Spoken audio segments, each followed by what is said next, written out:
Good morning, good afternoon, good evening, wherever you are. Welcome to this new session of Great Talks. We are delighted at Graces to renew our activities with IO Talent. Is the contact that we have with seniors with the younger generation and sharing perspectives from different places. So together we have a very interesting session. And the title is, What Will Be the Future of Sino-European Relations? And with a focus on politics, economy, trade, and climate change. We have three guest speakers, Ianen Wang, senior student of Southeast University, Jasmine Jean, junior student of the Southeast University, and Yicheng Zhou, sophomore of the same university, Southeast University. So welcome you all. Manuela Tortera will make a brief introduction to the subject and will give you some indications on how we are going to manage the session. Welcome you all. Let's get started. Manuela, please. Yes, thank you. Welcome back for those who know our great talks. And I think many of you are already familiar with it. The format is always the same. It is a very simple one. You have a column to write your comments on the chat column on the right of your screen. So please use it so that we can then put some order in the debate, in the questions. Questions or comments are welcome at any time, of course. I will just take advantage of the fact that I have the mic to do a very short introduction to the topic, to put the topic in the broader context.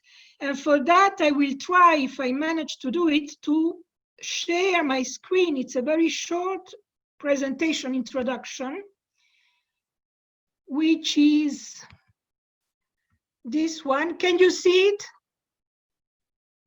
Or not yet? Yes, we can. Okay, good, fantastic. Can you put it in mode presentation? In what? In the presentation mode, I don't. The little screen. Yeah, that you have. the diaporama. Yeah, this is what I'm trying, but it doesn't work. Ah, yeah, here it is. Excellent. Is it working? Yes, it is. Okay, you can see it better? Yes. Okay.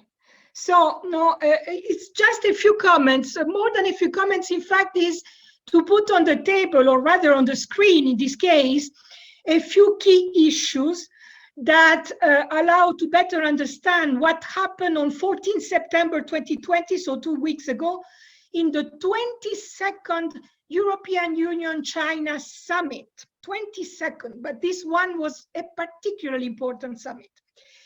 The first thing that we have to put on the stage is that since 2016, meaning since the election of Trump as president of the US, and also the Brexit process, meaning the United Kingdom leaving the European Union, we are observing an increasing, slow but increasing Europeanization of the EU foreign policy.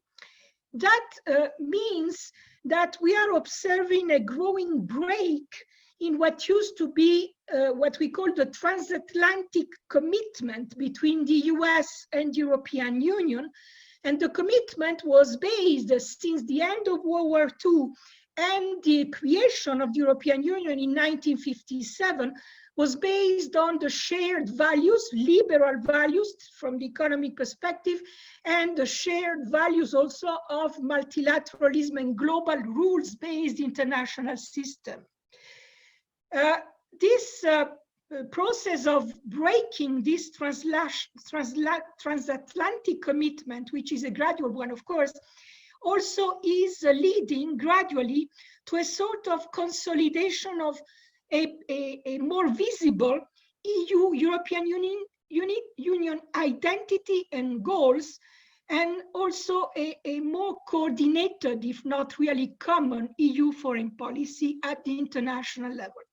However, if this is happening slowly, gradually, it is also true that the obstacle to a growing, a more proactive EU as a bloc identity and foreign policy, the obstacle is the diversity within the bloc of the European Union, and particularly the limitations of the delegation of national sovereignty. Remember that European Union aims at being a confederation of states by delegating at the supranational level parts of the national sovereignty of each member state. Today, we have two areas where this delegation of sovereignty at the supranational level is almost 100%, is almost complete and perfect. It concerns the trade policy and the monetary area, the monetary policy for the members of the Eurozone. But we still have, in political terms, 27 sovereign foreign policies, so 27 member states and 27 foreign policies, more or less coordinated. The agenda of the EU-China summit, as you probably know, had three main pillars.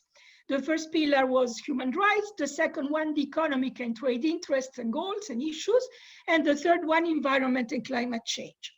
Human rights is particularly important from the point of view of the European Union, and it will continue to be at the top of the priorities of the European Union.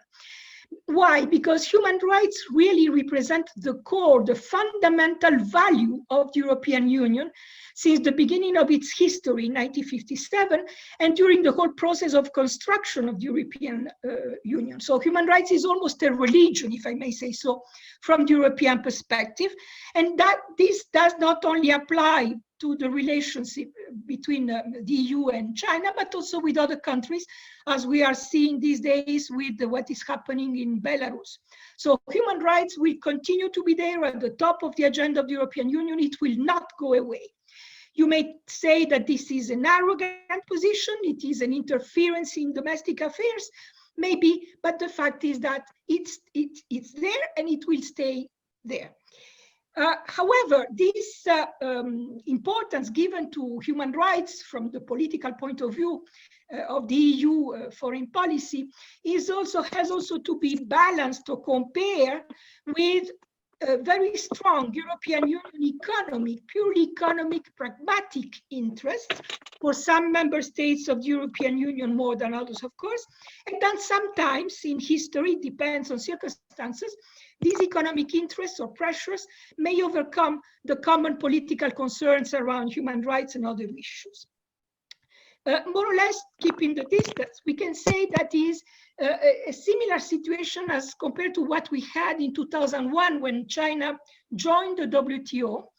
The EU at that time shared, together with the US, the expectation or the hope that by joining the economic order, the liberal economic order set by the WTO rules, democratic changes will automatically gradually follow in China. So this is again a process that is probably ongoing, and we will look with a lot of interest what will happen at the end of the year in the China-EU human rights dialogue. That will be a specific occasion to deal only with human rights issues. On trade and investments, there are also many interesting things. According to the numbers that I have on trading goods only, China accounts for 19% of the goods imported into the European Union as a bloc. And China is also the third largest export destination for goods from the bloc, so European goods going to China. The third largest export market after, of course, the US, and the UK, the United Kingdom, since now it is outside the bloc. However, what really matters here are not the numbers. What matters is that in the first place, usually the data of trade flows refers or highlights only trading goods. But what is much more important is trade in services, services being a huge dimension of the economic relations at the global level, and technology and investments that go with it. And indeed, a lot is happening in the cooperation, and it is a very constructive one, between China and the European Union, for instance, in areas like digital economy and joint research and technology among all sorts of academic institutions and research institutions of both China and the European Union. And as you know, in this context, we have now ongoing negotiations of the European Union-China Comprehensive Agreement on Trade and Investment, which is a very important effort to put some order in these new relations that are growing. And also from the European perspective, this agreement should aim at fixing three issues that were not totally solved when China joined WTO in 2001, namely state-owned enterprises in China, technology transfers, and the transparency of subsidies. Well, these are very technical issues, but they're very important from the European perspective. But above all, in this trade and investment bigger chapter, what really matters, I think, is also the strategic value of Chinese investments in the EU members, strategic value more than the purely monetary value. And one of them is certainly the access to the Mediterranean through Chinese investment in some ports. I will show you a map in a second.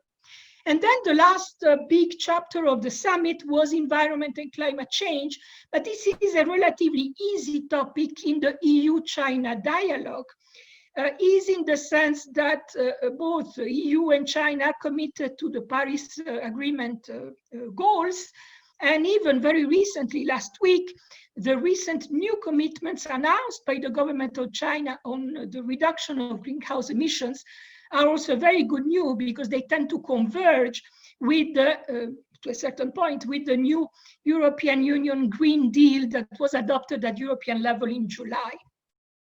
So going back to the ports issue, just to show you that this is a map based on the 2018 data that shows where China is already investing in some key ports around the Mediterranean and also in the northern part of Europe, up here between Netherlands, Belgium, and Germany, because these are also another entry point to the European economy.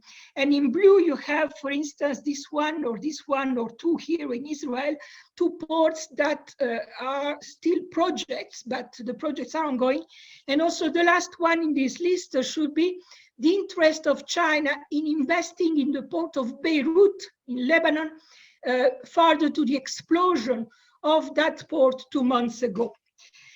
Why these investment here, particularly in this area? They matter, of course, not only from the European perspective, it is the core of the European Union entry point, but also because they are at the exit, at the arrival point of view of the ambitious economic China program of the Silk Road Initiative that has a maritime, in blue, a maritime road, but also a railway road.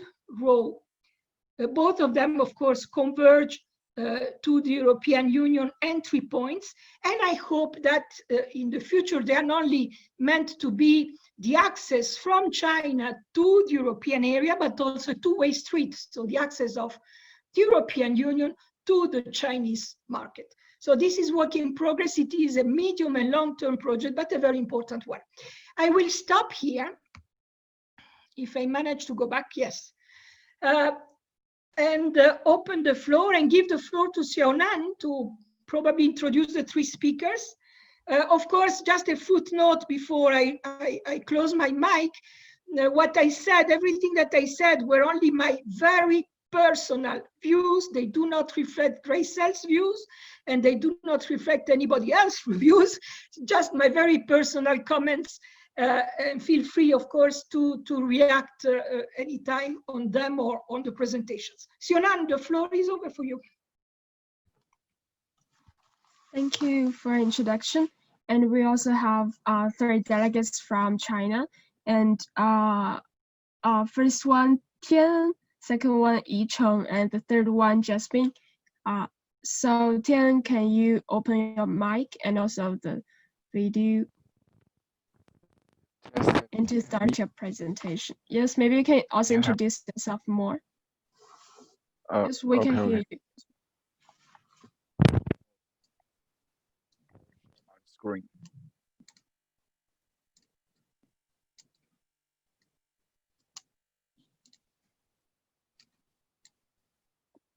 Can you see my screen now? It's coming. It's there. There it is. Yes. Okay. Let's start. Hello, everyone. This is Wang from Southeast University. I'm a senior student major in measurement and control technology. Next, I'm going to talk about my opinion about the international cooperation on climate change. When it comes to climate change, I believe everyone has much to say about it. From greenhouse effect to the rising sea level, from global warming to the extinction of animals and plants, we are living in an unprecedented era, which the previous couldn't imagine, and we can hardly forecast the future. Back to the expo held in Paris in 1878. It was the first time people no longer need to bear the dark night and enjoy the light all the day. Nowadays, when we look at the brilliant night view in the city, it makes us think again, can our offspring enjoy the same scenery as we witness today?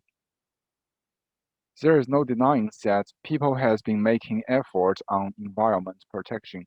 The widely use of clean energy such as solar energy, wind energy, tidal energy made it possible for humans to have useless energy in the future. But from the time being, the traditional thermal power energy still holds the most share of the world energy consuming. In order to fulfill the ultimate goal, we have a long way to go. Okay. Besides, many international conventions have been signed between countries, such as the United Nations Framework Convention on Climate Change, World Environment Conventions, and also the aforementioned the Paris Agreement, and so on. By doing this, we hope to slow down the greenhouse effect and control the global temperature rising in a certain degree. Although a series of conventions have already been signed, the reality is not optimistic. This year, the world is going through an unprecedented pandemic. In April 2020, when many cities and countries locked down their border, the global emission of fossil carbon dioxide has been decreased over 17% in comparison with 2019, the last year, even though the emission still equal to the number in 2006. This fact not only reflects the dramatically increase of fossil carbon dioxide emission over the last 15 years, but also shows that we are still relying on the fossil energy. Unfortunately, the current global emission of carbon dioxide and methane is not conformed with the Paris Agreement, which was signed in 2006 by over 2016, by over 170 countries. Therefore, to realize an ultimate goal of sustainable development, humans need to pay the joint effort not only at the national level, but also at the personal level. It's a really hard matter, and as an ordinary people, we can hardly do anything to influence the world environment, but we can try to improve many simple aspects around us to contribute to the environment protection career.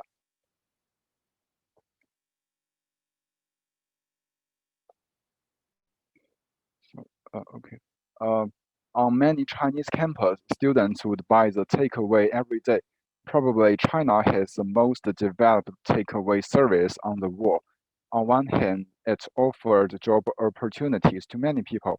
On the other hand, it causes serious environmental problems.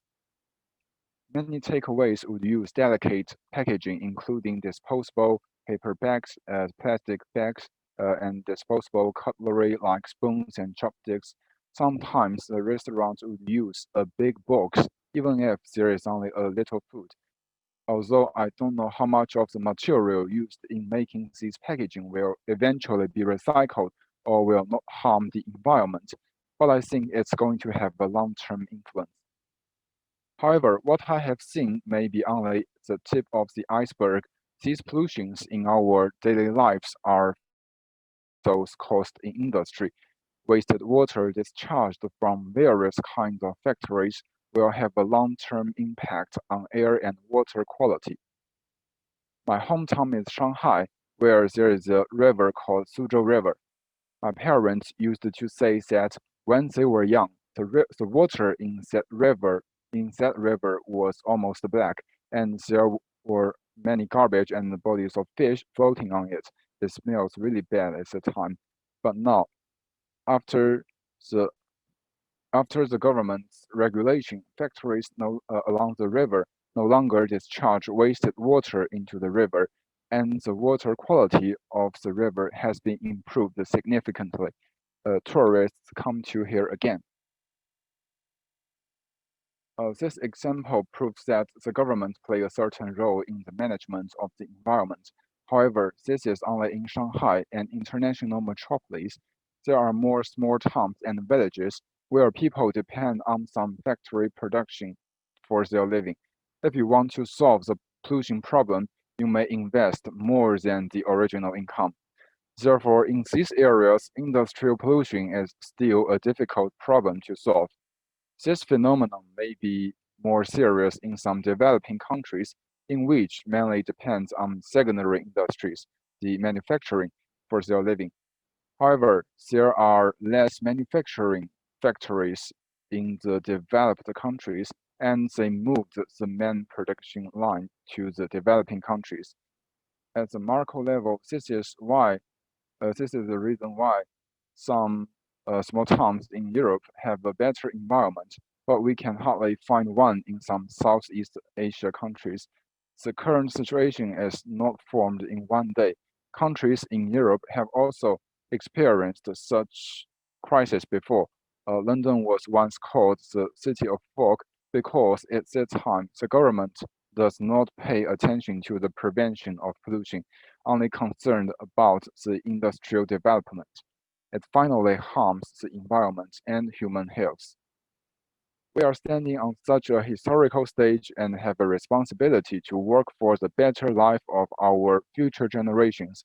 I have not been able to come up with some constructive ideas at the national level because I know it's really hard to achieve. The only thing we can do is to start from ourselves, from the small things around us, protect the environment, treasure the only earth.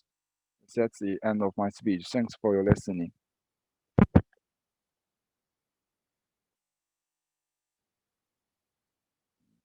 Good. Okay. So we will have firstly have the next presenter, and then in the end, I think we will have discussion later. Okay. So Yicheng, yes. Can you hear me? Yes, we can. Okay. I'm going to share my screen. Wait a moment.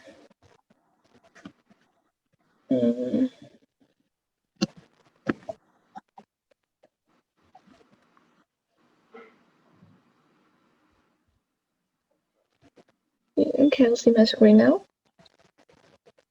Yes, indeed. Very good. Okay.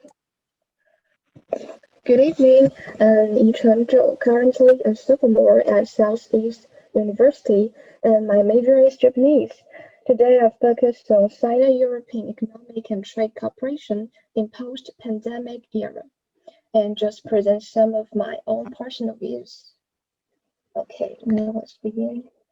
On May 6, 1975, China and the European Economic Community established diplomatic relations, opening a new chapter on Sino-Europe economic and trade cooperation. 45 years passed, China and the European Union have developed comprehensive strategic partnership of cooperation and built dual engines of the world economy successfully. But now, both sides are facing two new history missions. The outbreak of COVID-19 has brought unprecedented public health crisis and economic and social challenges to international community, including China and Europe. We all took preventive measures like quarantine and the process of work and production resumption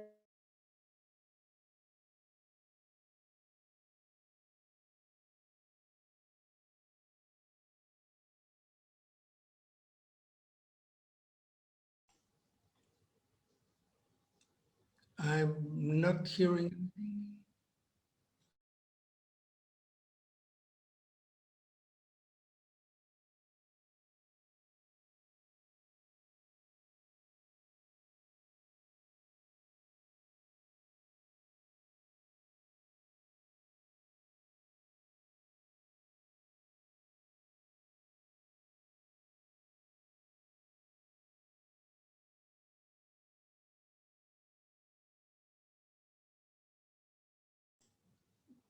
I guess she disconnected.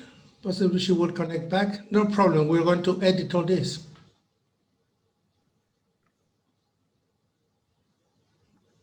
Yes, please wait just for a moment. Yeah, no problem. She was disconnecting just now. Yes.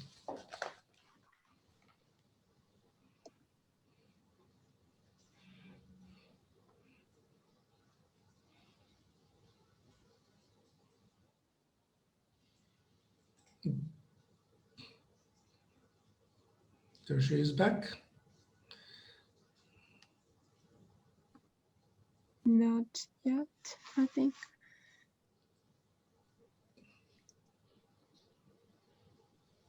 I'm asking her if there's any problem. And there she is connecting. The audio is Okay. connecting. I'm back, I'm back. There's There's nothing something wrong wrong. We edit all with this. the computer. Go ahead. Okay.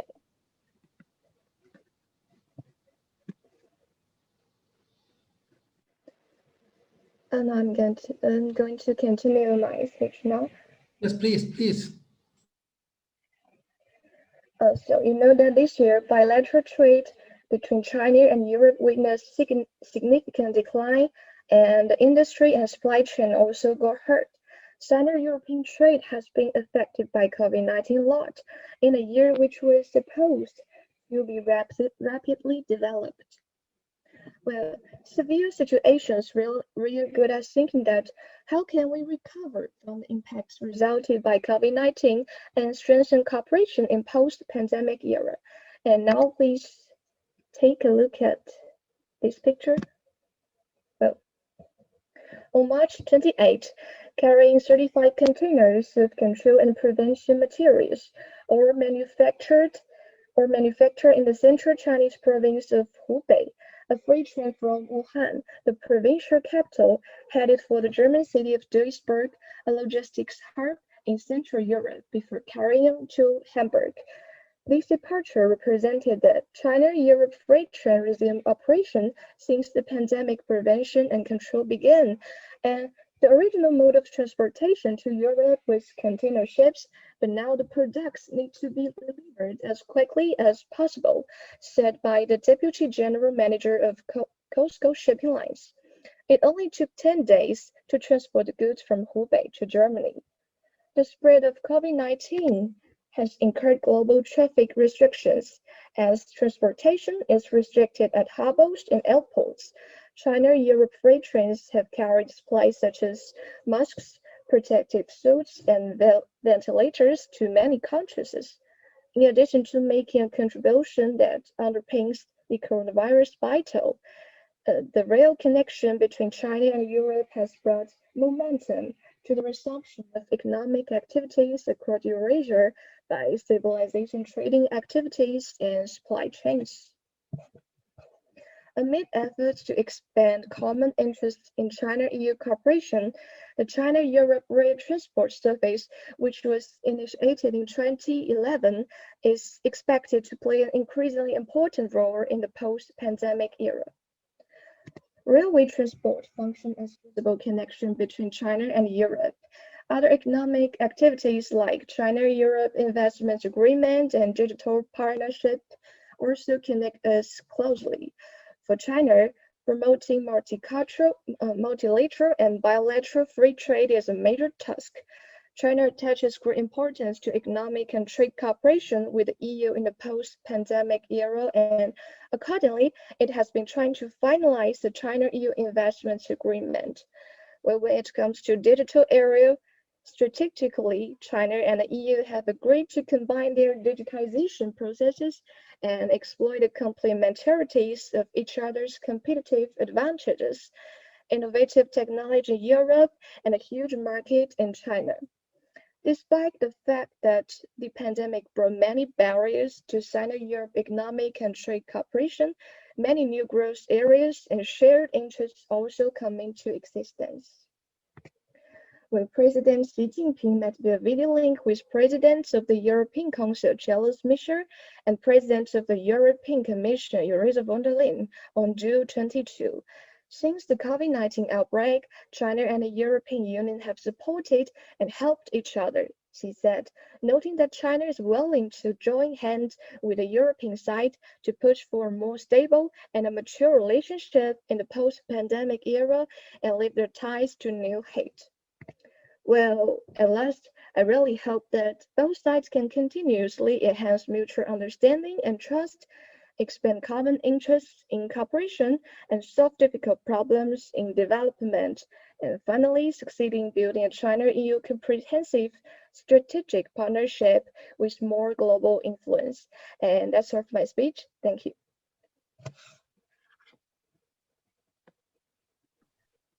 Thank you, Yicheng. So last but not least, we will have Jasmine to give the presentation. Can you hear me? Yes, no problem. And let me share my screen. Is that okay? It's okay. It's okay. Okay, cool. Can you put it on Okay, presentation? good. Can I begin? That is perfect. Okay. Good evening, ladies and gentlemen. I'm Jasmine, a junior in English major of SEU. I'm glad to deliver my speech today. My speech revolves around why and how to promote a better future of EU-China relations on various fields such as, please, next page.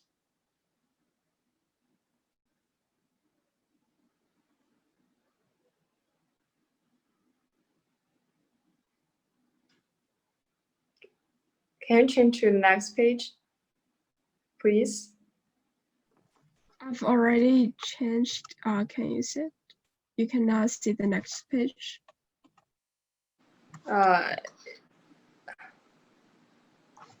That's still the first page.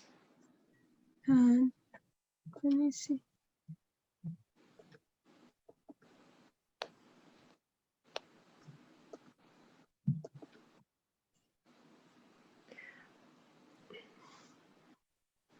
Can you see the next page now?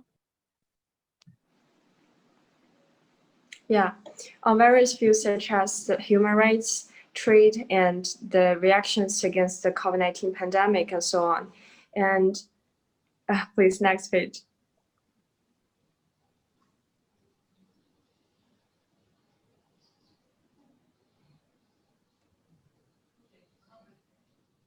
I have already changed. Okay, during the meeting on 14th September, the leaders in China and the EU had an honest and deep exchange on the issue of human rights, in which two parts were clear. First, China should not and will not shirk questions and doubts in bilateral relations.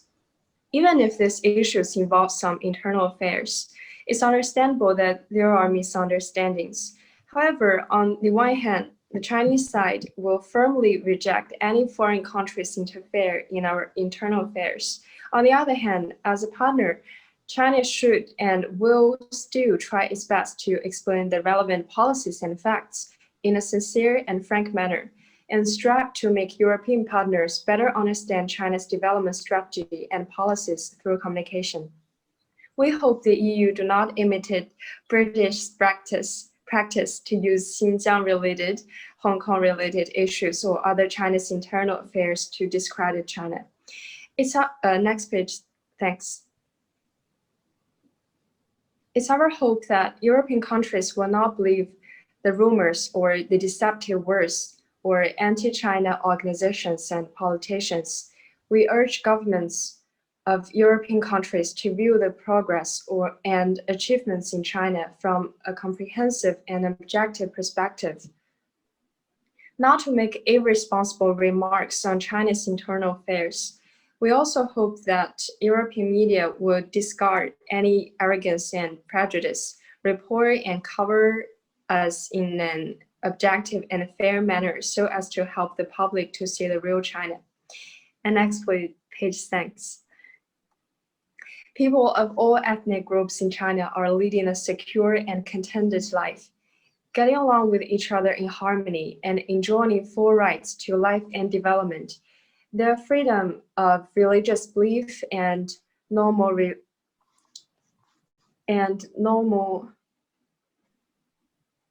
Can you hear me now? Because on my phone side, I cannot see my mute has. Yes, we can hear you.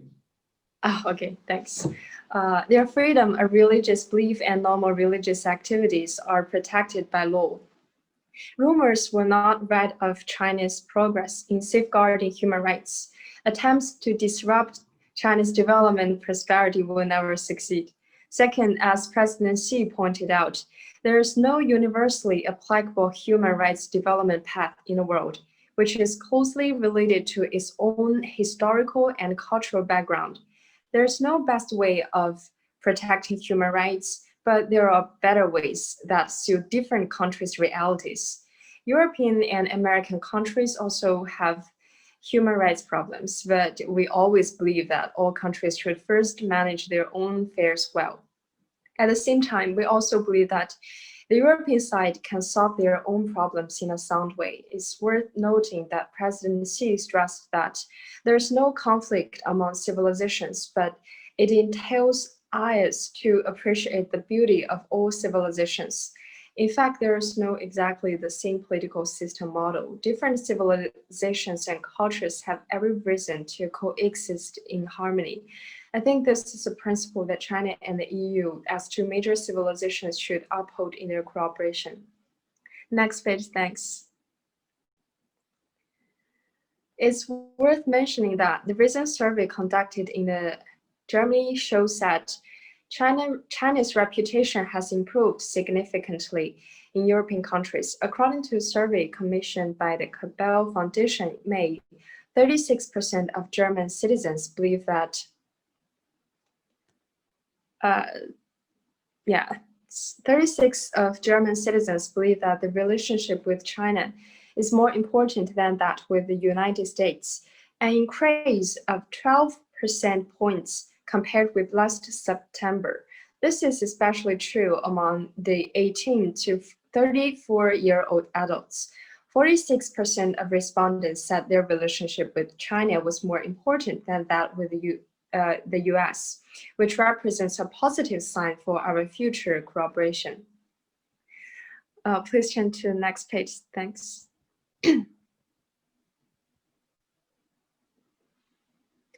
And then I want to talk about the negotiation of the EU-China bilateral investment treaty. Next page, thanks. The EU-China BIT is an important issue that China and the EU are striving to promote at present. The negotiation has been started since 2013, and a total of 31 rounds of negotiations have been held so far. In the joint statement of the 21st EU-China summit in April last year, the two sides set the goal of reaching a high-level EU-China investment agreement by 2020. China has a population of 1.4 billion, while the European Union 500 million. Together it's a population of over 1.9 billion. Thus, this is a huge market. For many years, the EU has maintained China's largest trading partner, and China is also the EU's second largest trading partner. The average trade volume between China and the EU exceeds $1 million per minute. $1 million per minute. But both sides have made great progress in investment, but there is still a lot of room for expansion. Oh, sorry, I forgot to ask you to change to the next page. Sorry. EU investment in China only accounts for 4% of the EU's foreign investment, and China's investment in EU only accounts for 2% of the EU's total absorbed foreign investment. This figure is obviously inconsistent with the size of both economies and the willingness of cooperation. Both sides boast a positive attitude to further expand two-way investment. And next page, thanks. The third part is about the COVID-19 pandemic. During the pandemic, we have joined hands to participate in global efforts to stop the spread of the virus, boost research on treatments and vaccines, and show solidarity in addressing the consequences in developing countries. These measures make it clear that the bilateral ties are still robust and resilient against the backdrop of global pandemic. Next page, thanks. Though the EU has new leaders, the keynote of cooperation remains unchanged, and the bilateral agendas are still forging ahead. However, the ongoing COVID-19 pandemic still has dealt a heavy blow to world economy. Therefore, ways of intensifying efforts to overcome the damage to global economic activities featured prominently in meetings between China and EU leaders. Our two major economies should play the role as dual engines of the world economy, participate in the review of lessons learned from the global public health governance, support a green and inclusive global recovery, jointly back up a scientific and orderly resumption of work and production, strengthen macroeconomic policy coordination, and keep global industrial and supply chains stable and smooth. Martin Krensis of the German Marshall Foundation pointed out that before the pandemic, China's influence in the world was an abstract concept. But now, considering the EU's dependence on China in terms of masks and medical equipment, this concept is more specific. Next page, thanks.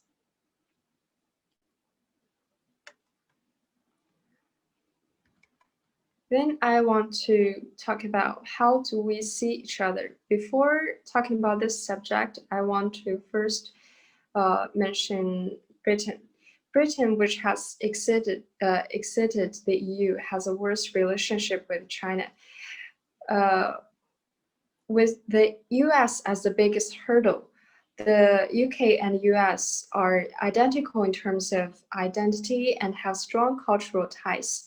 As a result, Britain would be more willing to stand by US rather than China in order to maintain its status and the relationship between itself and the US. Britain would choose to follow the US to punish China. It's hoped that the EU will not learn from the UK and once again set the US as a potential obstacle of the development of EU-China relationship.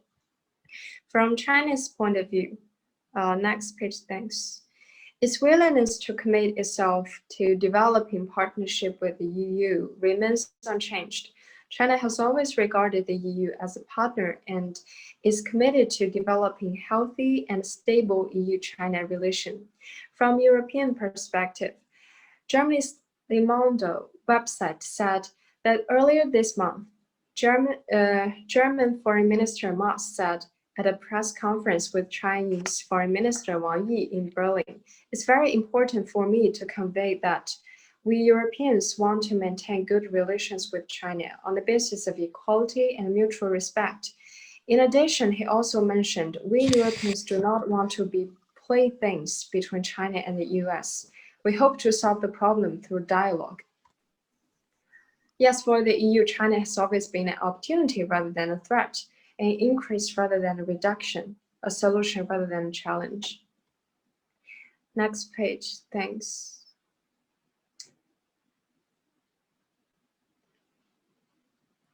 The last page.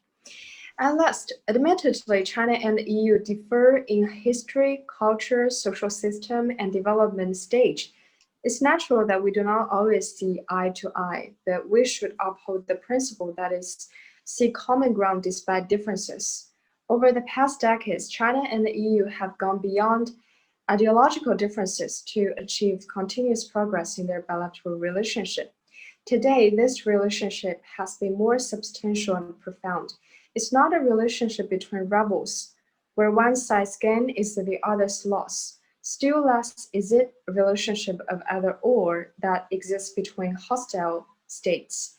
The relationship between China and the European Union is one of partnership, which is defined by equal treatment and mutual benefits. The two sides should have enough wisdom and capability to manage and deal with differences and march toward a better future. Thank you.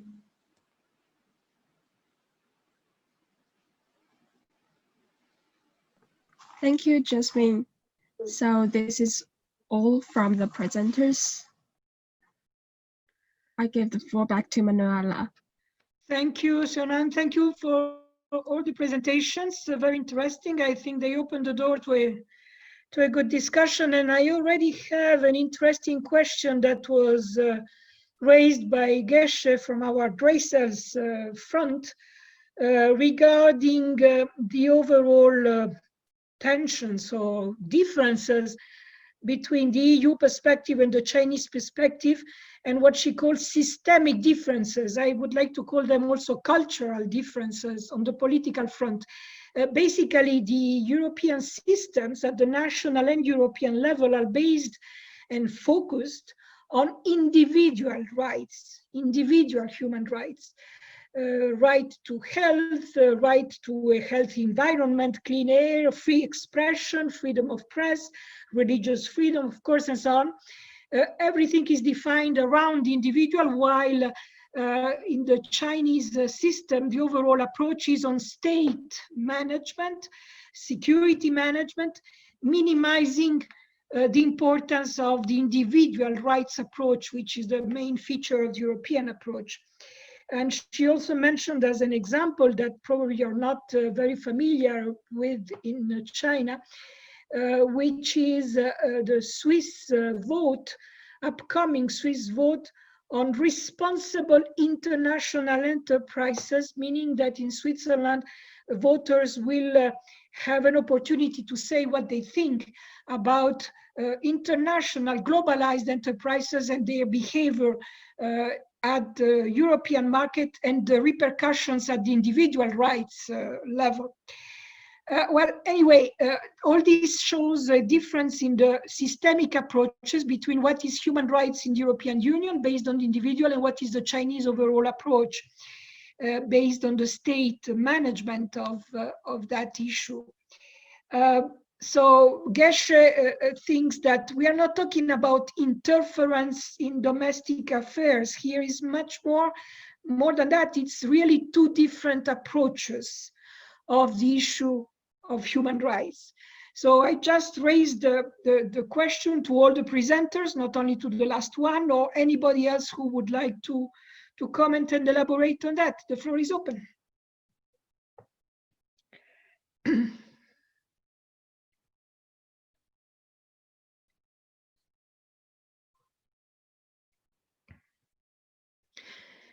While you think about what you think on that, I would like to ask to everybody, to our Chinese young friend, do they understand what we mean by systemic differences on human rights issues? By saying the European approach is based on the individual human rights as compared to the Chinese approach, which is a state level? Do you understand what we mean by that? I'm asking everybody.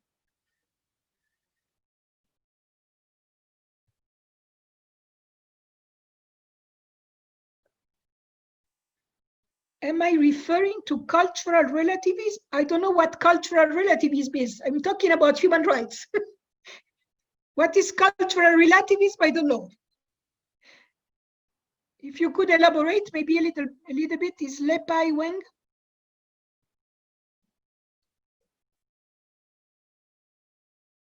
Could you elaborate a little bit, please? Lepai, open your mic first.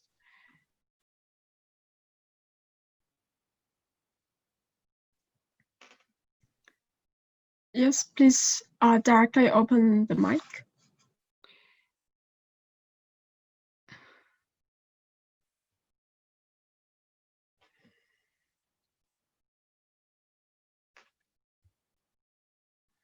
Lepai, can you hear us? I think your mic is still closed. 1 minute, okay.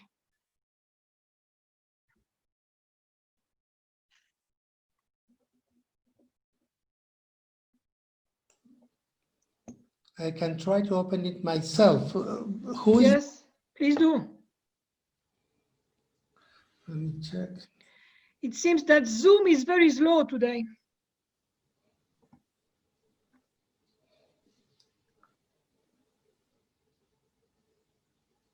It's Yicheng. Lepai Wang. Lepai Wang, okay. Yeah, it's open now. You hear me Open right now. now? Sorry for. Yes, we can hear. We can hear. Go ahead. Yeah. So what I mean is, did you mean the systematic differences between Europe and China, like in the policies, in the laws, in people's conception? Like these differences are from the root of our culture. Like we just think in different ways, so that we put our priority to different things when it comes to the common topic, like for example, on human rights. Yes, what Geshe in her question was saying, and I think it is in the back of our mind on the Graycell side, is that really it is a cultural difference and not only a political one. Human rights in Europe are individual rights in the first place. And we tend to protect individual rights, to focus on them. While what you probably call cultural relativism is the traditional cultural Chinese feature of looking at the state, the role of the state, much more than the role of the individual when we talk about human rights. Is that correct? Yes. And so I was asking if you, Lepai and your friends, everybody, understand when we focus on individual rights in Europe, do you understand why is that? And do you understand what it means? Yes, I am actually currently studying at Sciences Po Paris. So like here, I can see that no matter both schools and students here, like people are highly aware of human rights. For example, when we're talking about digital development here, people here are thinking more about privacy, like personal data, personal privacy on data, on the personal information on data. So that's something I observe here. People are more aware of that, like those basic human rights. Yes, it's not only regarding the privacy and the questions raised by the digital economy and surveillance. It's even deeper than that. I mean, it goes back to the French Revolution. We have 200 years of history grounded on the individual political rights, freedom of expression, and all the freedoms related to the individual, starting with religion and opinions and so on. So that's what I mean, but really there is a cultural difference. Anyway, I would like to have other topics, other questions, other comments on the issues that were raised in the presentations. I can have one if I may. Of course. Thank you, Manuela. You possibly don't know, but I'm an actuary and I work on pensions. And when you're working on pensions and you talk about Europe, you notice that there is a difference in every country. And other countries like, for example, Canada, the US, Mexico, the Southern Cone, Argentina, Brazil, when they try to have an agreement with Europe, they cannot. because there is no a single pension scheme in Europe. So say even if Europe is a global concept, very concrete, when you have to deal with pensions or investments, you have to deal country by country, which in sometimes I know the Americans, the Canadians, the Mexicans, the Brazilians, they say it's a little bit annoying because instead of having a union, a European Union, you have to go to all the 28, 27 states, which is something that creates a commerce issue. And in my experience in investing in insurance fund, in pension funds, it's a map almost as the one that was presented by Manuela. You have Chinese co-ventures in many countries, country by country, not only in ports. So this means that the commercial interests in both parts are the ones that are leading the path. Of course, we all like to mention in Europe human rights, and of course, but then the reality is that commerce, it's moving faster than the discussion of human rights. So I wonder, these are two questions. The first, does it create a problem to China that you negotiate not with the European Union, unless I'm mistaken, you negotiate in the European Union by country? Does that create a problem or not? Maybe Manuel, or they can have a... Just a clarification, Alejandro, if I may, before giving the floor to our Chinese friend. Sure. The trade policy of European Union is totally supranational. You negotiate with Brussels, period, on behalf of the 27 member states. There is no trade policy at the national level. The same applies to investments related to trade, and the comprehensive agreement that was mentioned in our presentations is negotiated by Brussels on behalf of the 27 at the supranational level. Other issues, such as, for instance, a project on a port, which is just an example that I gave for strategic reasons, of course, that will go down to the national level because it is not a pure trade issue. I hope it was clear, but it's important to make this distinction. I know it's complex because the European Union is not yet a confederation of states with delegation of sovereignty. We hope to get there in 1 generation or so, if everything goes well. That was exactly, of course, everybody acknowledges that the European Union provides the framework. But when you have an individual American, Canadian, or South American company, they have to deal within the European framework, but by country. They go to the country level and they choose to which country they go, or don't they? Of course, because we are not yet at the union level, but the trade policy legislation is one.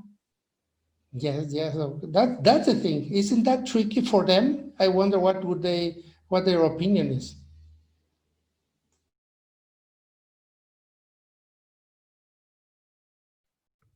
The floor is open. What is the opinion? What is the vision from China on this union that is not a perfect one?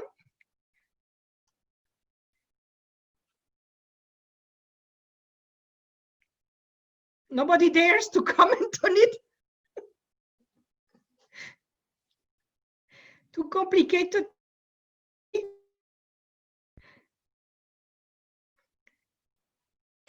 On that note, if I may, I would like to say that in the China-EU relations, and we will see more of that in the next few years, is that the ball is in the camp of the Europeans much more than the Chinese, precisely because of the difficulties of having a union which is not a total one. Even if the trade policy is totally unified and supranational, in other areas, the national sovereignties still have some economic decisions at the capital, at each country's level.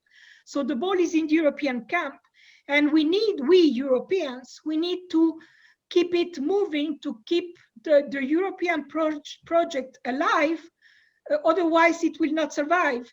Somebody in Latin America said that integration and economic integration is like a bicycle. If you stop pedaling, you fall. And this is exactly what European leaders have to do every day. They have to keep pedaling to push the European project forward. Otherwise, it falls apart. So it's a very difficult task every day. Yes, if no one else comments, maybe we can continue the issue, because we'll have on the 9th of October a very, very interesting session also with IO Talent on the vaccines, vaccination, different kind of vaccines. And this is something that we are witnessing almost day to day, that the commerce on this particular urgent issue of the vaccination is something that each country is tackling by itself, and actually competing between each countries, between the countries. So, and the Brexit and this competition for the vaccination, I don't know if those are like a little way of not pedaling forward, but just stop pedaling a little bit, or what are they doing? Because with Brexit and the competition for the vaccination, that will have an impact on the starting up of the economies. I think that's going to be an issue. Or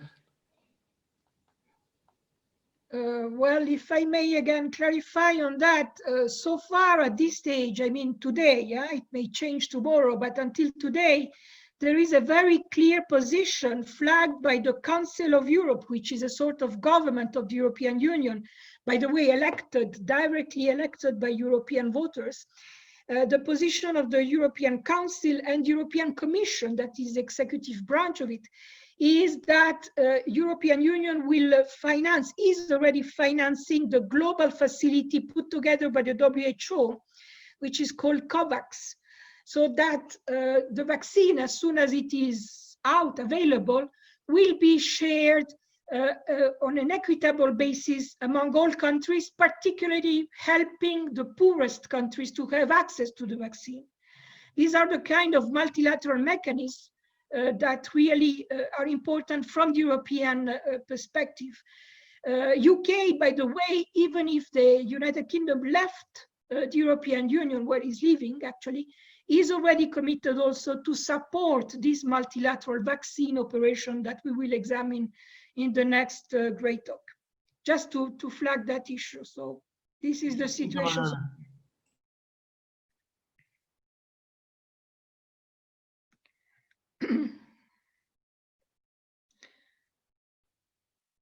If there are no other comments, I would like to go back also to the environment issue, because in one of the slides, in one of the presentations, there was a sort of message asking how China perceives the European Union and how the Europeans perceive China.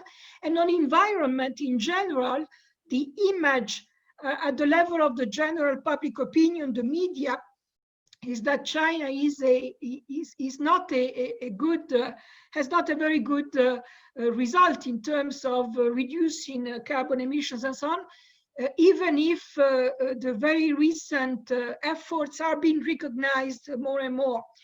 However, there is a very confusing image of what China is doing on environment in Europe, and it is not a very positive, it's rather a negative image. So I just wanted to flag that the impression, and again, it is an impression from Europe, is that China continues to be a big concern at the level of the planet if there are no drastic changes in its environmental policy. That doesn't mean that European Union is perfect, certainly not, but the image is that it is more advanced than China in that area. Again, I'm just flagging, hoping to have reactions from everywhere, from our side as well as from our Chinese friends. Yeah, hello, Miss Manuela. This is the previous what we have mentioned about the fact that the Europe is doing pretty good on the environment protection stuff like this over China. I have to say this is a fact because for the just for from the time being, the no matter from the technology or the market scale, the China is doing paying efforts to convert this situation, and as the aforementioned, China has made the agreement to get to the carbon neutralization on 2060, which means the traditional thermal power energy no longer holds the most share of the energy consuming, and about the new clean energy will hold the most energy consumed. And it still has a long way to go, but it's like a prisoner's dilemma, you know. When one country commits to cut down its carbon emission, and it will definitely harm its interest, because if they do some change on the current production line, and the new technology may not be so advanced to meet the finance. I mean, and yeah, indeed, we have a long way to go. Thank you, Tianen. Yes, maybe I think from European side also, it's very easy to criticize whatever China is doing or not doing, but they usually do not realize the kind of effort, of huge effort that has to be done. And anyway, we here at European level also, we have a long way to go, even if recently things are moving a little bit faster, we hope, according to the new Green Deal that was adopted at European level. This is also a supranational level linked to the recovery funds that are also supranational for the recovery of each one of the 27 member states further to the pandemic. This is also another miracle that happened at European level, that they managed to put together this supranational huge recovery fund. Other questions or comments on any of the topics that were raised or not raised, maybe, and need to be raised?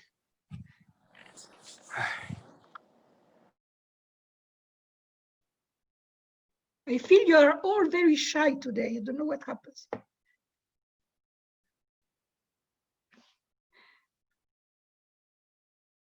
I wonder if they have any comment on the news that we have received in Europe, that the Chinese economy is already moving up and growing even earlier and faster than actually the rest of the world. Would you have a comment? Is that your sense? And how come did you realize to start the economy so soon?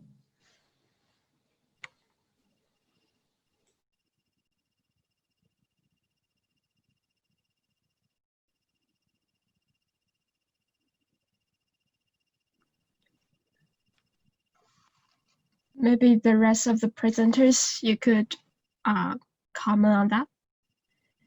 And maybe also share some of your experience to let them know how China is it like now.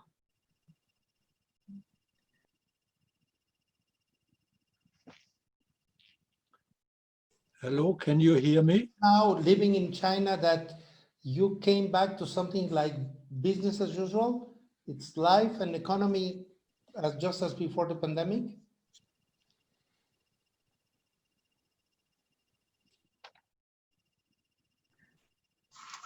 And Jasmine, would you introduce a bit?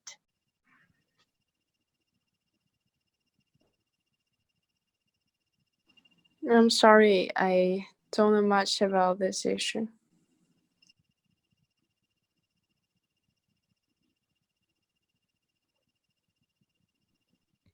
I think there was somebody trying to intervene seconds ago, but then. It was Werner. Oh, Werner. Okay, please, Werner, go ahead. Please. Hello, everyone. I'm sorry I came in later. I couldn't get in early on, but I've now followed the discussion.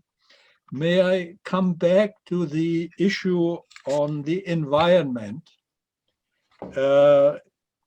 You were discussing the energy sector to some extent. There could be said more about it, but it may be worthwhile, if one would want to pursue this topic, to look at the automobile industry, because in this sector there have been relations for quite some time, very economically, very important relations.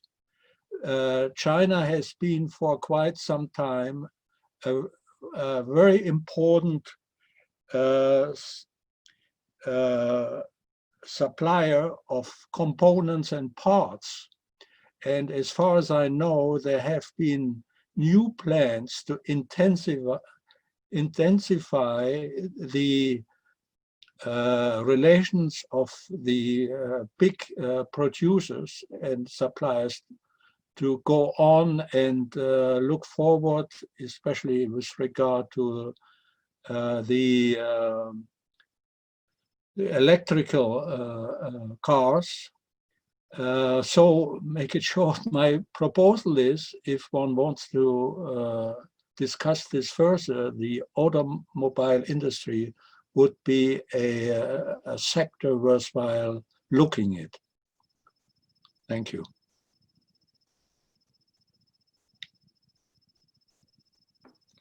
Thank you, Werner. Indeed, yeah, that's a very good sector and a very good topic from the energy perspective to look at the automobile sector.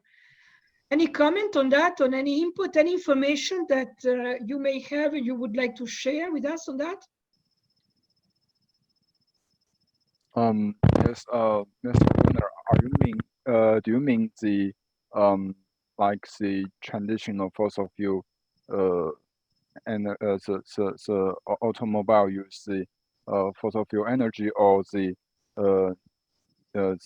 automobile use the clean energy like the electricity? I'm sorry. Yes, the transition to the electric automobile because they are cleaner. Yes. Yeah. It's actually the current trend. I think is very good, because in the past few years, people's most concern about the electricity car is they cannot drive very far. Like a traditional fossil fuel drive automobiles, they can drive for over 400 or over 500 kilometers if they fueled one time. But the electricity, they can only go for 200 or 300 kilometers for one time charged. But for the current, most electricity powered machines, they can go for over 400 or over 500 kilometers. That's no difference between the fossil fuel powered car. And in China, it's the government has many policies on people who buy the electricity car, like they will financially subsidize the buyers, and also they give them some cutting down fee on the buying of the cars. But actually, it still needs some time for the electricity car to go into everyone's home. Yes, thank you, Tianan. Indeed, well, we have the same problem here in Europe, and everywhere where there is an interest in moving towards more electric cars, the infrastructure is not yet what it should be to really develop that sector, but it's coming gradually. But of course, the distance and the dimension of the European market and the geography itself is obviously different as compared to China. But I think we are getting there also because, as you mentioned, also within the European Union, there are many subsidies and incentives to stimulate electric cars and all sorts of transformation of the energy in the right direction. So we are more or less on the same thinking on that. Other questions? Yes, Alejandro, please. If I can comment, just to possibly raise the discussion, because I am frankly not convinced yet that electric cars are clean in the long run. It seems to me that the use of batteries that you and the elements that you require, it's increasing mining in many developing countries to produce this kind of thing, and at the end it's going to be a huge waste. We had a huge program at the ILO on ship braking.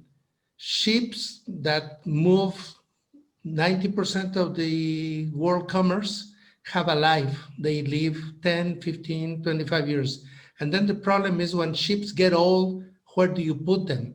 And we have the worst forms of work in breaking ships. And I wonder, with all the batteries that will die in millions of cars, where are we going to dump them? Who is going to dump them? And what is going to happen with the mining sector in these countries? I just had another relation yesterday, which seemed to be a serious discussion related to the environmental impact of the vaccines and the vaccinations for COVID-19. It seems that WHO is testing something like 200 different vaccines. Do you say vaccinations? Vaccines in English? Vaccines.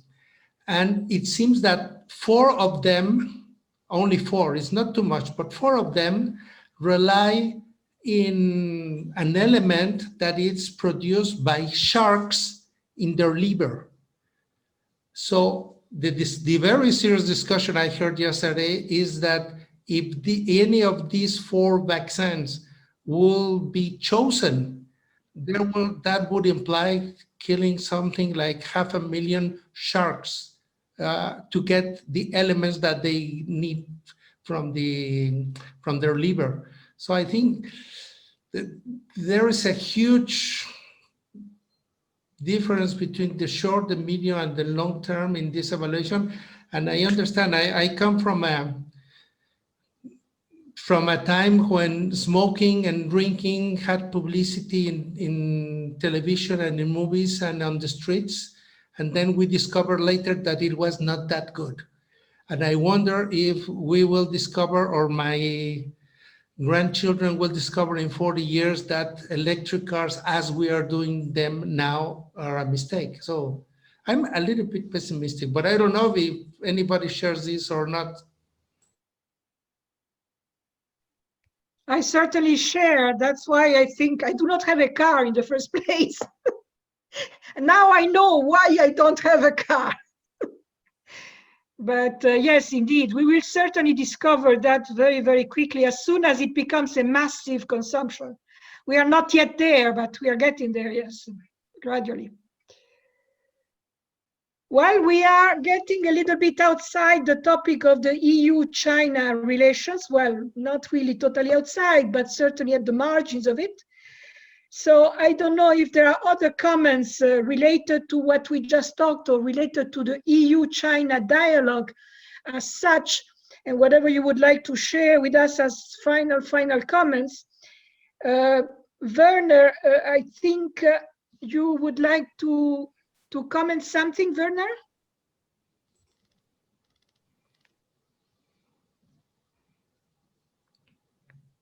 Werner, can you hear? Yes, I think he's reactivating his micro. Okay. Can you hear me now? Yes, yes, go Okay, ahead, please. sorry. Well, I was talking about the electrical cars, not because I'm a great admirer or friend of this kind of automotive energy.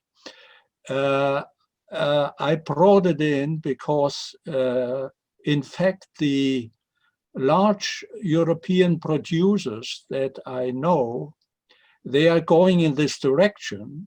And I know also that, as I mentioned earlier, they see their future in the collaboration more with China than with, for example, the United States. What should also be mentioned, the 200 kilometers reach is no longer the target of the producers. They now talk about 400 to 500 kilometers, and I think this will not be a major obstacle to this kind of energy. More serious are the issues that Alejandro brought up, namely that the batteries are problematic, or maybe even highly problematic from a durable energy point of view. So this is just a brief remark I wanted to make. Nevertheless, I would be very surprised if in this automobile sector, the collaboration between the European producers and the Chinese enterprises wouldn't go on and intensify. Thank you. Yes, thank you, Werner. Certainly, yes, I fully agree. Geshe is saying, is reminding us that you still need to charge whatever battery with electric current, which yes, certainly is, we assume that the electricity is cleaner, but well, probably not enough to have a clean environment, but yes, probably better than oil anyway. Well, I do not see other comments unless I am mistaken. And I do not see that there are urgent matters that have to be flagged to close this discussion. I would like to close it with my own personal reflection that this European Union China agenda and dialogues and summits and meetings at all levels will continue, I'm pretty sure, will continue to grow very, very fast in the next few years, because it is in the very strong interest of both parties, even if they do not have always similar concerns. But that doesn't matter. It is certainly a very important one from the European Union perspective, because, as I said, it's part of the consolidation of a European Union identity. And in spite of all the obstacles, Europe as such, as an entity, cannot survive unless it is union that makes it survive. This is what history, unfortunately, teaches us as all Europeans. So I will close here and give the floor back to Sionan and our Chinese friends if they have a final comment, and then Alejandro to close the session. Sionan, the floor is yours.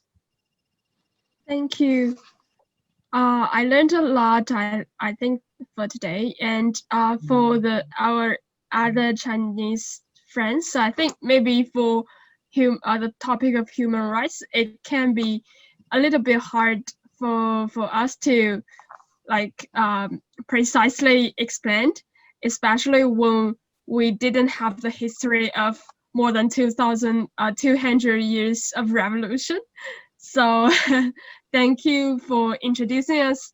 And regarding to the human rights, especially in the perspective of individual, I think we do understand, but I'm not sure if everybody would agree and look forward to that for Chinese.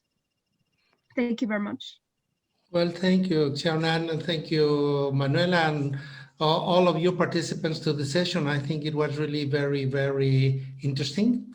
And we touch, of course, we try to center into the framework of the discussion between Europe and China.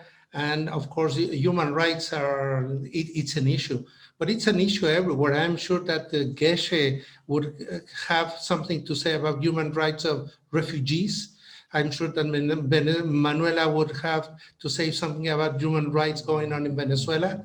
I have many things to say now about human rights between my country and the United States. So it's a working progress, and I think that's an additional issue that it's human, and I think we have to solve it. So as long as we keep in mind the values, commerce will follow, and the more, I think that the European Union now has an important responsibility in flagging and showing the world that the European model, respectful of rights, is something that leads to economic development, sustainability, and peace.